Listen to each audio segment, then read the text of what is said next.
நம்ம இப்போ வெயிட் ஸ்கேலில் எப்படி வந்து மெஹந்தி வந்து பேஸ் வந்து மிக்ஸ் பண்ண போகிறோம் அப்படின்றத பார்க்க போகிறோம்.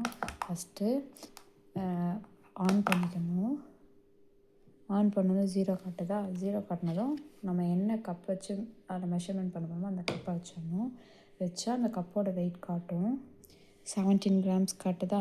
இப்போ என்ன பண்ணணும், டேர் கொடுக்கணும். டேர் கொடுத்தோன்னா 0 காட்டும். ஓகேவா? இப்போ நம்ம பவுடர் போடணும். நான் வந்து இன்றைக்கி வந்து 20 grams வந்து ஹென்னா பவுடர் வந்து போட போகிறேன்.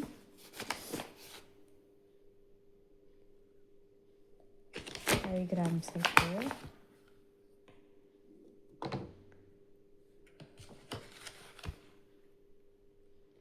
15 grams போடணும். 15 grams காட்டுதா. 15 grams வந்து ஹென்னா பவுடர் போடுறேன். 15ல் பாதி 15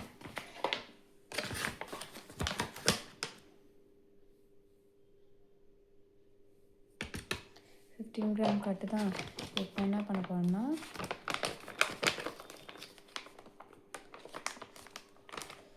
சுகர் 15ல் பாதி வந்து பார்த்தோன்னா 7.5 வரும். இப்போ 15 இருக்கா, அதை மறுபடியும் டேர் கொடுத்தோன்னா 0 ஆகிடும். 0 ஆனதுக்கப்புறம் இப்போ 7.5 போடணும். 8 வந்திருக்கு. ஸோ 8 ஓகே, 8 போட்டிருக்கேன் நான். 15 gram ஹென்னா பவுடர்னா 15ல் பாதி எவ்வளோ, 7.5. நான் இப்போ 7.5க்கு 8 போட்டிருக்கேன். அவ்வளோதான். இதோட சுகரும் ஹென்னா பவுடரும் போட்டோம். இனிமேல் வந்து வாட்டர் ஊற்றி நம்ம மிக்ஸ் பண்ண போகிறோம். அதனால் நான் இதை வந்து ஆஃப் பண்ணிடுறேன். ஆஃப் பண்ணிவிட்டு இதை எடுத்துகிட்டு இப்போ மிக்ஸ் பண்ண போகிறேன். ஃபஸ்ட்டு சுகரையும் ஹென்னா பவுடரையும் நல்லா மிக்ஸ் பண்ணிக்கணும். மிக்ஸ் பண்ணிவிட்டு இப்போ தண்ணி ஊற்றி நான் மிக்ஸ் பண்ண போகிறேன். நான் வந்து இப்போ இது நல்லா மிக்ஸ் பண்ணிவிட்டேன், சுகரையும் பவுடரையும். இப்போ வாட்டர் ஊற்றி மிக்ஸ் பண்ண போகிறேன். கொஞ்சம் கொஞ்சமாக ஊற்றணும். நிறையா ஊற்றிட்டிங்கன்னா ரொம்ப இதாகிடும். அதனால் நான் கொஞ்சம் கொஞ்சமாக மிக்ஸ் பண்ணுறேன். இந்த பவுடர் எல்லாமே அந்த தண்ணி பட்டு நல்லா அந்த பவுடரோட அந்த கலர் தெரியாமல் இந்த தண்ணியில் நனைஞ்ச மாதிரி அந்த டார்க் க்ரீன் தெரியுதோ அது மாதிரி ஆகிடணும். எங்கேயுமே இந்த பவுடர் வந்து தெரியவே கூடாது. ஏற்ற மாதிரி கொஞ்சம் கொஞ்சமாக மிக்ஸ் பண்ணணும்.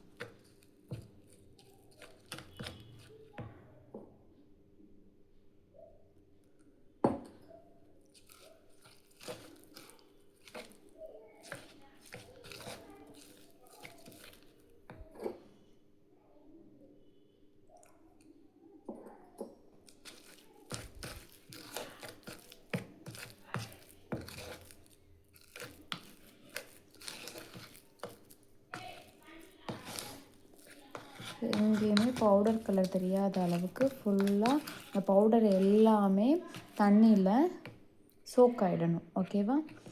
இப்போது ஃபுல்லாக நான் வந்து இது பண்ணிட்டேன். இதில் சுகர் இருக்குது, அதையும் நல்லா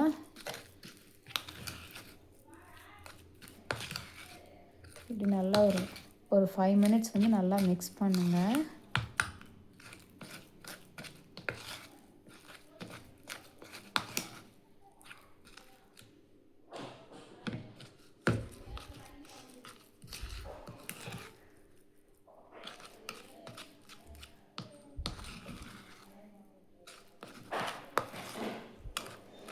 நல்லா மிக்ஸ் பண்ணிவிட்டு இப்போ ஃபுல்லாக நல்லா வந்து அப்படி மிக்ஸ் பண்ணிட்டேன்.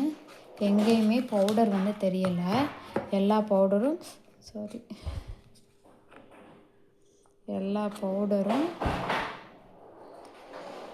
தண்ணியில் வந்து இதாகிடுச்சு. இப்போ என்ன பண்ண போகிறேன்னா அந்த சைடில் உள்ளதெல்லாம் இது பண்ணி நான் வந்து டை ரிலீஸிங்காக நான் வைக்க போகிறேன். டை ரிலீஸிங்னால் நம்ம அப்படி வைக்கும்போது இந்த ஹென்னா பவுடர் வந்து நல்லா சாஃப்டாகும், போட வந்து நல்லா ஸ்மூத்தாக இருக்கும், ப்ளஸ் வந்து நல்லா கலர் கொடுக்கும். அதுக்காக தான் நம்ம வந்து டை ரிலீஸிங்கில் வந்து வைக்கிறோம். ஓகேவா? நான் இப்போ வந்து மிக்ஸ் பண்ணிவிட்டு டூ 8 ஹவர்ஸ் வரையும் இதை வந்து நம்ம க்ளோஸ் பண்ணி ரெஸ்ட்டில் வைக்கிறோம். வச்சுட்டு அதுக்கப்புறம் மறுபடியும் எடுத்து நான் காட்டுறேன் எப்படி இருக்குன்னு, அதை பாருங்கள். பார்த்துட்டு அதுக்கப்புறம் நம்ம வந்து பேஸ்ட் வந்து ரெடி ஆகிடும். ஆயிலெலாம் வந்து அதுக்கப்புறம் தான் நம்ம டை ரிலீஸிங் 2 to 8 ஹவர்ஸ்க்கு அப்புறம் தான் நம்ம வந்து ஆயில் சேர்க்க போகிறோம்.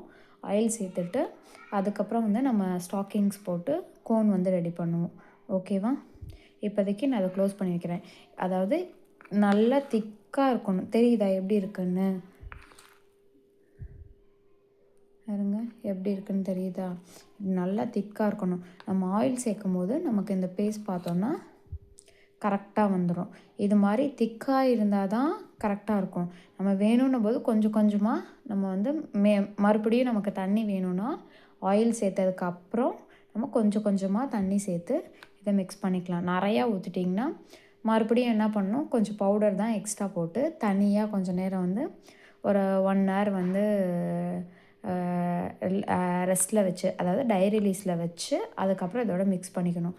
அதுவும் ரொம்ப திக்காக ரெடி பண்ணி அப்புறம் அந்த கொஞ்சம் நம்ம வாட்டர் அதிகம் சேர்த்துட்டோம்ல, அதனால் வாட்டரியாக இருக்கிற அந்த பேஸ்ட்டோட மிக்ஸ் பண்ணிக்கணும். ஓகேவா? இப்போ நான் என்ன பண்ண போகிறேன்னா, இந்த இதில் உள்ளதெல்லாம் ஃபுல்லாக எடுத்து விட்டுட்டு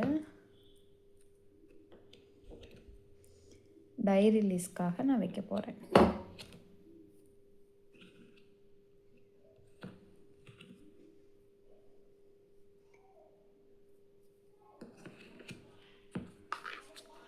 சைடில் உள்ளதெல்லாம் பண்ணிட்டு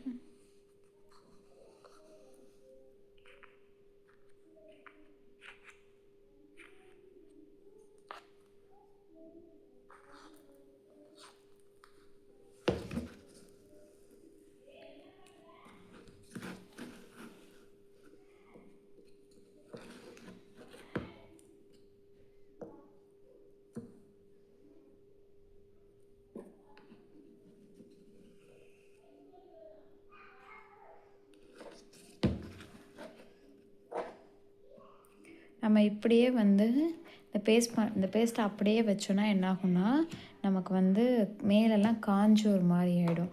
அதனால் என்ன பண்ணணும்னா, லைட்டாக, ரொம்ப தண்ணி ஊற்றிடக்கூடாது, லைட்டாக தண்ணி ஊற்றணும். தண்ணி தெரியுதா? ரொம்ப லைட்டாக ஊற்றி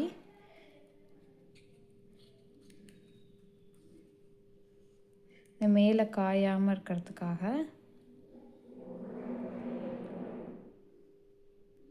க்ளோஸ் பண்ணி இப்படி வச்சிடணும்.